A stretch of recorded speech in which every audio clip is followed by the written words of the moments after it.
நீங்கள் தவறவிட்ட எபிசோடுகளை இப்பொழுதே காணுங்கள் உங்கள் Tandivan.com மற்றும் Tandivan யூடியூப் சேனலில்.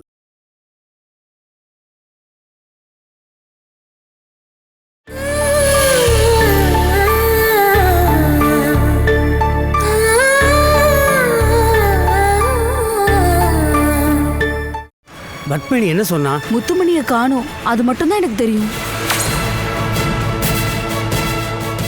முத்துமணி ஆளை காணுமா?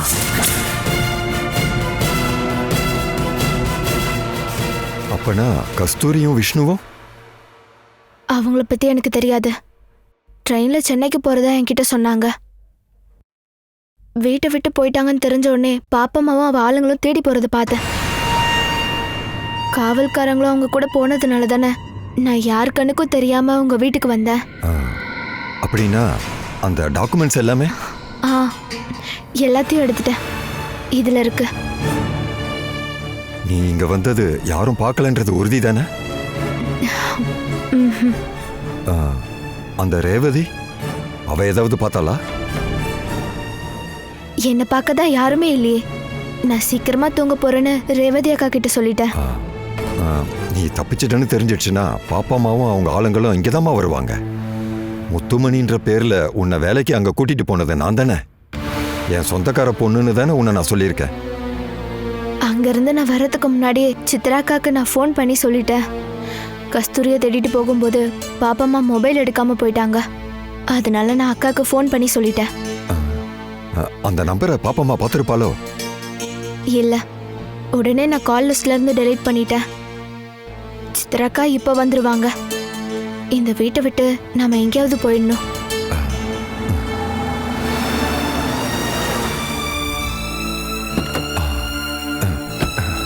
சித்ராதான், நான் ரொம்பவே பயந்துட்டேம்மா.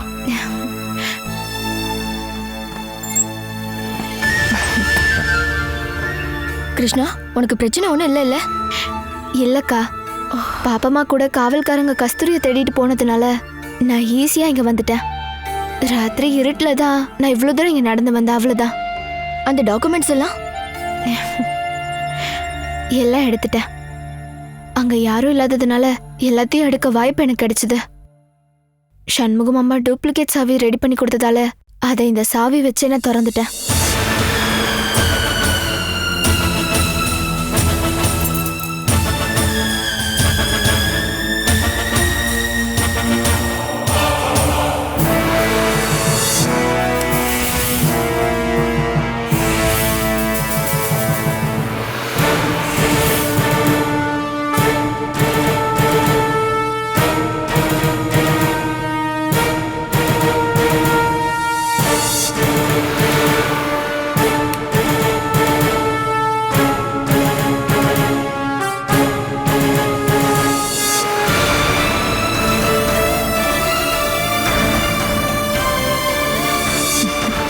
ரெண்டு பேரும் புத்திசாலி தான். வீட்டில் யாரும் இல்லாம இப்படி ஒரு வாய்ப்பு எனக்கு கிடைக்கும் தெரியும். அதனால தான் டூப்ளிகேட் சாவியை ரெடி பண்ணேன். வா கிளம்பலாம். எடுக்க வேண்டியதெல்லாம் எடுத்தாச்சு. அவங்க கண்டிப்பா இங்க திரும்பி வருவாங்க. அதுக்கு முன்னாடி நம்ம இங்க இருந்து போகணும். அதனால தான் நான் காரோட இங்க வந்தேன். வா வா.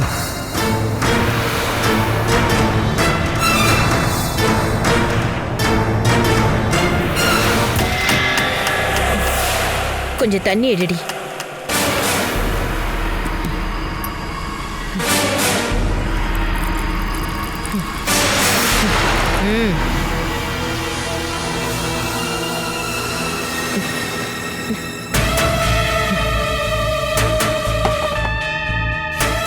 அவ தப்பிச்சு போறத பத்தி உனக்கு தெரியுமா? ஐயோ அம்மா, எனக்கு சத்தியமா தெரியாது. சீக்கிரமா தூங்கணும்னு சொல்லிட்டு அவ ரூமுக்குள்ள போய் கதவை சாத்தினது மட்டும்தான் நான் பார்த்தேன். வேற எதுவும் எனக்கு தெரியாதுமா. இதெல்லாத்தையும் நான் நம்பணுமா? சத்தியமா, முத்துமணி போனதை நான் பார்க்கவே இல்லம்மா. என்கிட்ட எதுவும் சொல்லவும் இல்லை. எப்படி இருக்கு பத்மினி? பிபி அதிகமா இருக்கு. நான் அதுக்கு டேப்லெட் போட்டுட்டேன். இப்ப நார்மல் ஆயிடுச்சு. அவ இங்கிருந்து தப்பிச்சு போயிட்டா. இந்த வீடு முழுக்க நாங்க தேடி பார்த்துட்டோம். அவளுக்கான ஒரு டவல் கூட இந்த வீட்டுல இல்ல. எல்லாத்தையும் அவ எடுத்துட்டு போயிட்டா. அவளது மட்டும் எடுத்துட்டு போல. நம்ம சொத்தோட டாக்குமெண்ட்ஸ் எல்லாத்தையுமே அவ எடுத்துட்டு போயிருக்கா. பத்மினி, இனி எதுக்கும் அந்த பீரோவை கொஞ்சம் செக் பண்ணி பாரு. ஒருவேளை வேற ஏதாவது காணாம போயிருந்தா? ம். நீ ஒண்ணும் பிடிக்க வேண்டாம். உன் கூட இருந்த ஒருத்தியால தானே எனக்கு இந்த நிலைமை. என்ன தொடாத, பார்க்கவும் செய்யாத, போ.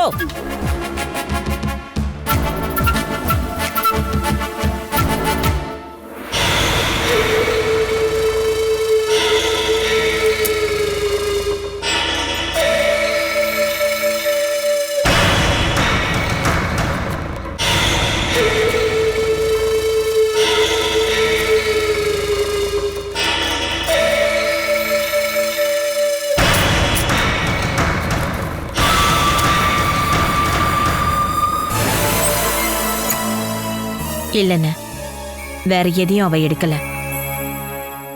நகை பணம் எல்லாமே இதுக்குள்ள அப்படியே இருக்கு. நல்ல வேலை, அதையாவது அவ விட்டுட்டு போனால. மணியனை, நீங்க என்ன சொல்லிட்டு இருக்கீங்க? இதெல்லாம் ஒரு பெரிய விஷயமா? இதோட மதிப்பு எவ்வளவு இருக்கும்? அதிகபட்சமா 20 லட்சம். ஆனா அவ கொண்டு போனது 100 கோடிக்கான டாக்குமெண்ட்ஸ். என்ன? நம்ம போலீஸ் ஸ்டேஷன்ல போய் ஒரு கம்ப்ளைண்ட் கொடுப்போமே. ஒரு வேலைக்காரி நம்ம வீட்டில் இருக்கிற டாக்குமெண்ட்ஸ் எல்லாம் எடுத்துட்டு போயிட்டான்னு அவங்க தேடி பார்ப்பாங்கல்ல. அதனால நமக்கு தானே ஆபத்து. சட்டப்படி இப்ப எல்லா டாக்குமெண்ட்ஸும் அவ பேர்ல தான் இருக்கு. அவ பேர்ல இருக்க டாக்குமெண்ட்ஸ அவ திருடிட்டான்னு சொன்னா யாராவது நம்புவாங்களா? இருந்தாலும் ஒரு வேலைக்காரி இங்க இருக்கிற நகையும் பணத்தையும் எடுக்காம அந்த டாக்குமெண்ட்ஸை மட்டும் எடுத்துட்டு போயிருக்காளே, அதான் எனக்கு ஒன்றும் புரியல. யோசனை பண்ணி பாக்குறப்போ என் மனசுக்குள்ள நிறைய சந்தேகங்கள் ஓடிட்டு இருக்குன்னு. வேலைக்காரி எதுக்காக பணத்தையும் நகையும் எடுக்காம போனா? அதை விட முக்கியம், இந்த வீடும் சொத்தும் தான் அவளுக்கு அவ்வளோ முக்கியம்னா, இப்பேற்பட்ட ஆசையை வச்சிட்டு இருக்கவ அவ யாரு? கேரளால இருந்து ஒரு சின்ன கிராமத்துல இருந்து ஒரு வேலை தேடி வந்தவ அந்த முத்துமணிக்கே 100 கோடி ரூபாய் சொத்தை ஹேண்டில் பண்றதுக்கான தைரியம் அவளுக்கு இருக்குமா என்ன?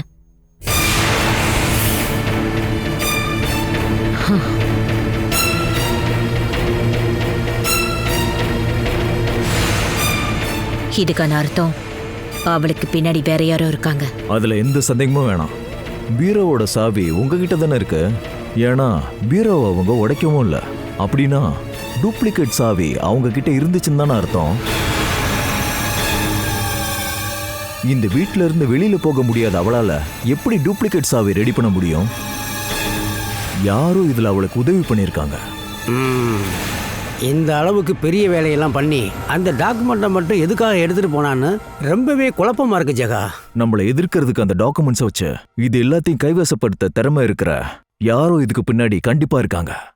இல்லாட்டி அந்த வேலைக்காரிக்கு இவ்வளோ தைரியம் வந்திருக்காது.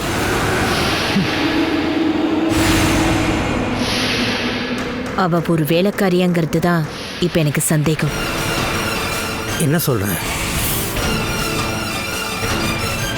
இந்த சொத்தோட உண்மையான வாரிசான கிருஷ்ணாவா கூட இருக்கலாம்ல. சண்முகம் அவன் சொந்தக்கார பொண்ணுன்னு கூட்டிட்டு வந்தான். அவளை பத்தி அதிகமா கேட்காம நம்ம வேலையை கொடுத்துட்டோம். உண்மைதான், அதுக்கும் வாய்ப்புகள் இருக்கு. அது மட்டும் இல்லாம அவளை பார்க்கும்போது ஒரு சாதாரண வேலைக்காரி மாதிரியே எனக்கு தோணலை. அவள் பேச்சிலையும் அவள் நடவடிக்கையிலையும் ஒரு புத்திசாலித்தனம் தெரிஞ்சதுமா.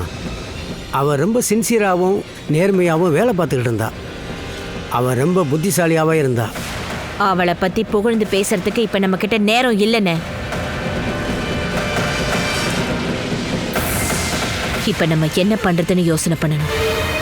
ஒருவேளை அவதான் கிருஷ்ணாவா இருந்தா அவ அடுத்து என்ன பண்ண போறான்னு நமக்கு தெரியாது இல்லையா? ஆனா அவதான் கிருஷ்ணாங்கிற எண்ணம் என் மனசுல வரல. கிருஷ்ணாவை பார்த்த உடனே அவளை கொன்னுடணும்னு நாகப்பனையும் அவன் ஆட்களையும் அணைச்சு வச்ச விஷயம் அவளுக்கும் தெரியும் தானே. அப்படி இருக்கும்போது உதவிக்கு யாரும் இல்லாமையும் ஒரு முன்னெச்சரிக்கை இல்லாமையும் இந்த வீட்டுக்குள்ள வந்திருப்பாளா என்ன? நமக்கு தெரிஞ்சிட்டா அப்பவே நாம யாருக்கும் தெரியாம கொன்னு போட்டுருவோன்னு அவளுக்கு நல்லாவே தெரியும். சிங்கத்தோட கூண்டுல தலை வைக்கிற தைரியம் அவளுக்கு இருக்கான்னு எனக்கு தோணல. முத்துமணியும் கிருஷ்ணாவும் ஒரே ஆள்னு.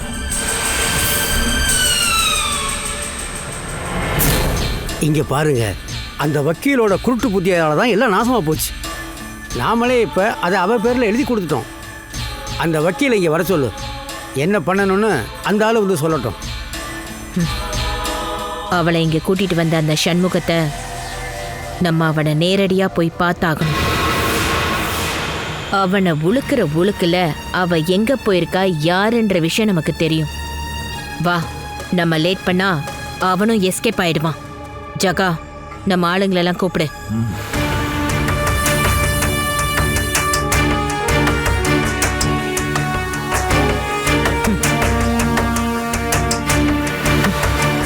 மணி என்ன, வாங்க.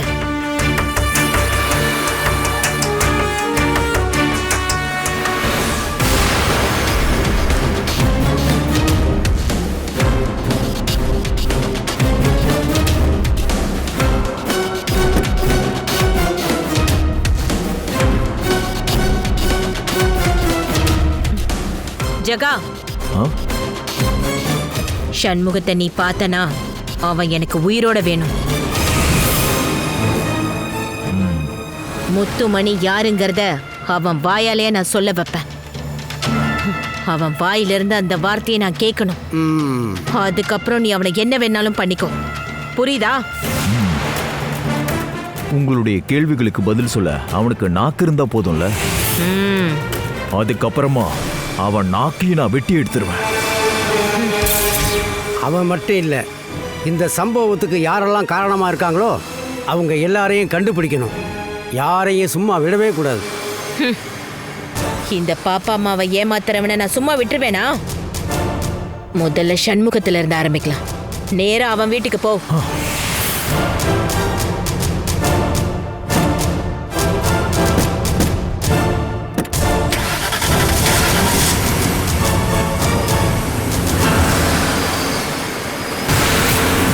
நாகப்பா, போலீஸ்.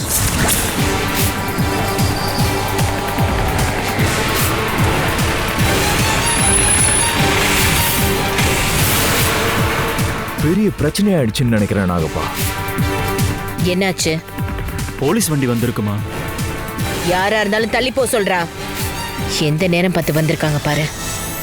என் வண்டியை தடுக்கிற அளவுக்கு இந்த ஊர்ல எந்த போலீஸ்க்கு தைரியம் இருக்கு? ஏதோ பிரச்சனைன்னு நினைக்கிறேன், நீ கொஞ்சம் அமைதியா இரு. இது அபச குணமாச்சே.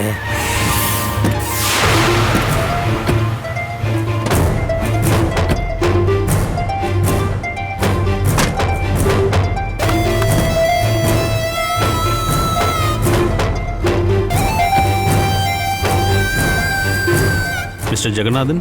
ஆமா, என்ன சார் பிரச்சனை? நாங்க ஒரு முக்கியமான வேலைக்காக வெளியே போயிட்டு இருக்கோம். நாங்களும் ஒரு முக்கியமான கேஸுக்காக தான் விசாரணை பண்ண வந்திருக்கோம். எந்த கேஸ் சார்? ஒரு ஆள் மிஸ்ஸிங் கேஸ். யார் சார் அது? எங்களுக்கு தெரிஞ்ச யாராவது காணாம போயிட்டாங்களா? அதை தெரிஞ்சுக்கத்தான் நாங்கள் இங்கே வந்திருக்கோம்.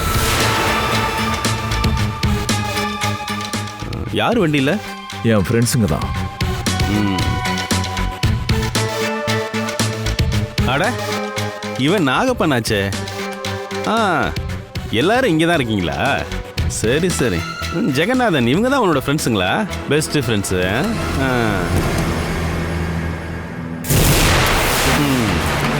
இதை நான் அப்புறமா தரேன். வேண்டாம் வேணாம், நீ உள்ளே உட்காந்துரு, இறங்க வேண்டாம், வெளியே வர வேண்டாம். இப்போ நம்ம போகணும் இல்லையா? என்ன விசாரிச்சுட்டு இருக்காங்க? தெரியலம்மா, நான் போய் பார்த்துட்டு வரேன். நீ இப்போதைக்கு வெளியில் வர வேண்டாம், உள்ளேயே உட்காந்துரு.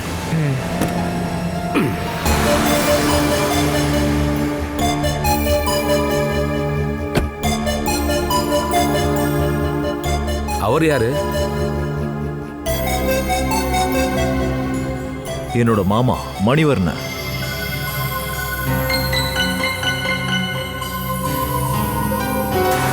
நீங்க சுவாமியா? இல்ல. என்ன சார் பிரச்சனை?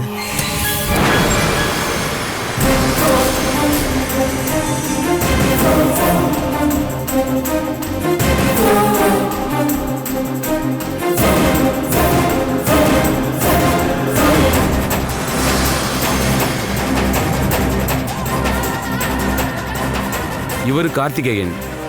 இவர் எங்ககிட்ட ஒரு கம்ப்ளைண்ட் கொடுத்துருக்காரு. அதை பற்றி விசாரிக்கத்தான் நாங்கள் இங்கே வந்திருக்கோம். என்ன சார் கம்ப்ளைண்ட்? இவரோட பையன். என் பையன் இல்லை சார், என் தங்கச்சியோட பையன். ஓ ஆமாம் ஆமாம், தங்கச்சியோட பையன். அந்த பையனை நேத்தையிலேருந்து காணாமன்னு கம்ப்ளைண்ட் வந்திருக்கு.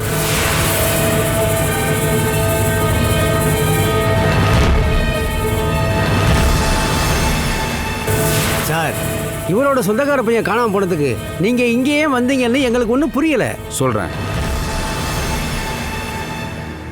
அது இருக்கட்டும் மிஸ்டர் ஜெகநாதன், உங்களுக்கு விஷ்ணுன்னு யாரையா தெரியுமா?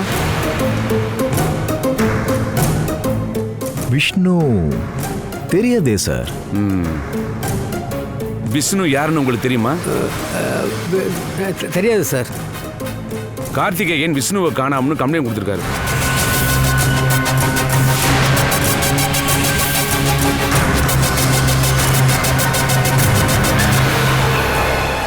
இவன் தான் அந்த பையன். இவனை பார்த்திருக்கியா? இல்ல.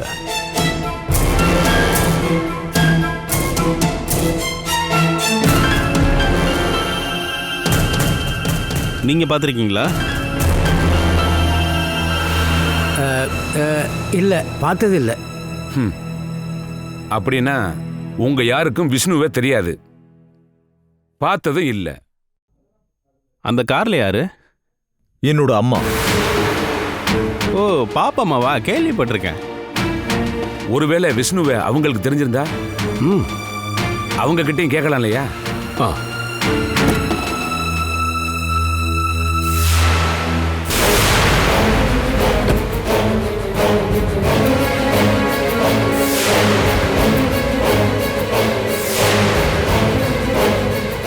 இன்ஸ்பெக்டர், நாங்க ஒரு முக்கியமான வேலையா வெளியே போயிட்டு இருக்கோம். எங்களை நீங்க தடுக்கிற அளவுக்கு இப்ப என்ன பிரச்சனை ஆயிடுச்சு?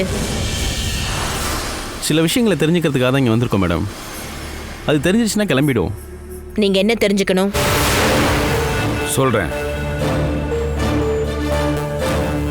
உங்களுக்கு விஷ்ணுவை தெரியுமா? எனக்கு எந்த விஷ்ணுவையும் தெரியாது. இங்க பாருங்க, இவன் தான் விஷ்ணு.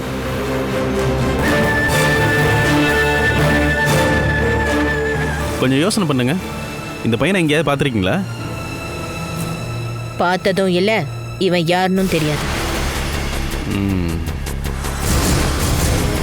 இந்த வீட்டில் வேற யார் இருக்காங்க? என் மக இருக்கா, அப்புறம் வேலை செய்யறவங்க இருக்கா. உங்க பொண்ணு இப்ப வீட்டில் இல்லையா? இருக்கா. இப்ப எதுக்காக நீங்க அவளை கேக்குறீங்க? ஒருவேளை உங்க பொண்ணுக்கு அந்த விஷ்ணுவை தெரிஞ்சிருந்தா? அவளுக்கு தெரியாது. பசங்க கிட்ட எல்லாம் அவ பேசக்கூட மாட்டா. எந்த பசங்க ஃப்ரெண்ட்ஸும் அவளுக்கு கிடையாது. அப்படி உங்களால கன்ஃபார்மா சொல்ல முடியுமா? உங்களுக்கு தெரியாத ஃப்ரெண்ட்ஸ் யாரும் அவளுக்கு கண்டிப்பா இருப்பாங்க இல்லையா? அவங்க இந்த காலத்து ஜென்ரேஷன் மேடம். ஒன்றா படித்தவங்களா இருக்கலாம், இல்லை ஃபோனில் பேசி பழக்கமாக இருக்கலாம், இல்லை ஃபேஸ்புக்கில் பார்த்து பழகிருக்கலாம். இப்படி எல்லா வகையிலும் உங்கள் பொண்ணுக்கு ஃப்ரெண்ட்ஸுங்க இருக்கலாம் மேடம். அவளுக்கு அந்த மாதிரி சொந்தம் யாருமே இல்லை சார். மொபைலோ லேப்டாப்போ அவளுக்கு நாங்க கொடுத்ததே இல்லை. இந்த மாதிரி ஃப்ரெண்ட்ஸ் யாரும் இங்க வரக்கூடாது அப்படின்னு தான் எதையும் அவளுக்கு நாங்க கொடுக்காம இருந்தோம்.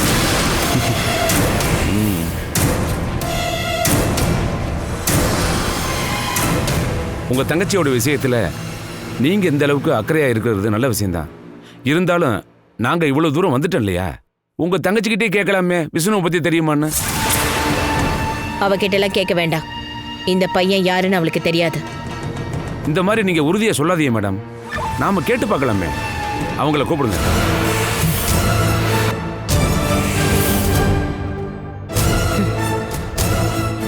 அவளுக்கு உடம்பு சரியில்லை, படுத்திருக்கா. கீழெல்லாம் வர வைக்க முடியாது. பரவாயில்ல, நாம அங்க போலாம். எங்க கூட லேடிஸ் போலீஸும் இருக்காங்க. வாங்க நம்ம போலாம்.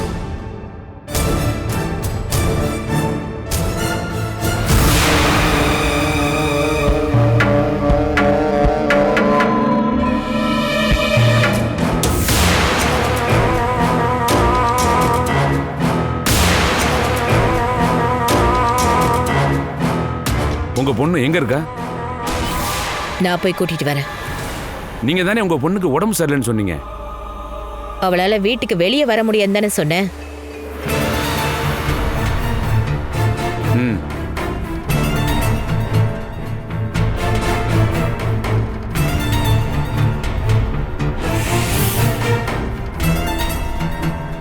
உட்காருங்க சார்.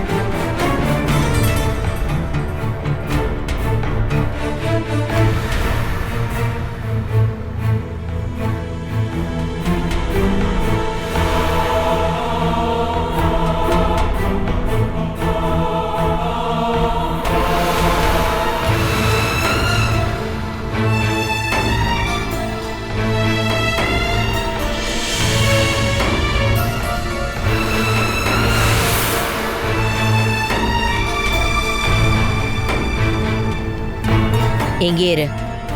இவங்க உன்கிட்ட என்னமோ கேட்கணும்னு சொல்றாங்க.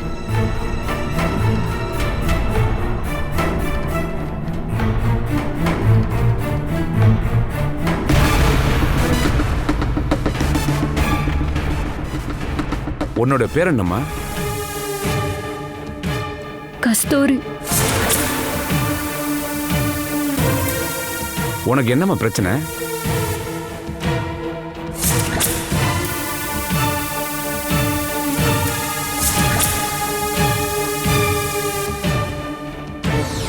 அம்மா உனக்கு உடம்பு சரியில்லைன்னு என்கிட்ட சொன்னாங்க. அதனால தான்மா நான் கேட்டேன். நான் உங்ககிட்ட சில விஷயங்களை கேட்டு தெரிஞ்சுக்கணும்னு நினைக்கிறேன். என்கிட்ட பேச எதுவும் கஷ்டமா இருக்கா என்ன? இல்ல.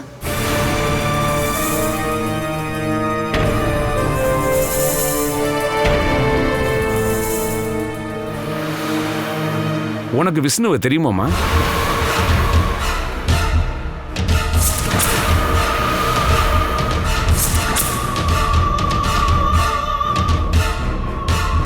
நீ யாரை நினைச்சும் பயப்பட வேண்டாம். உனக்கு தெரிஞ்ச விஷயங்களை நீ ஓப்பனா சொன்னா போதும்.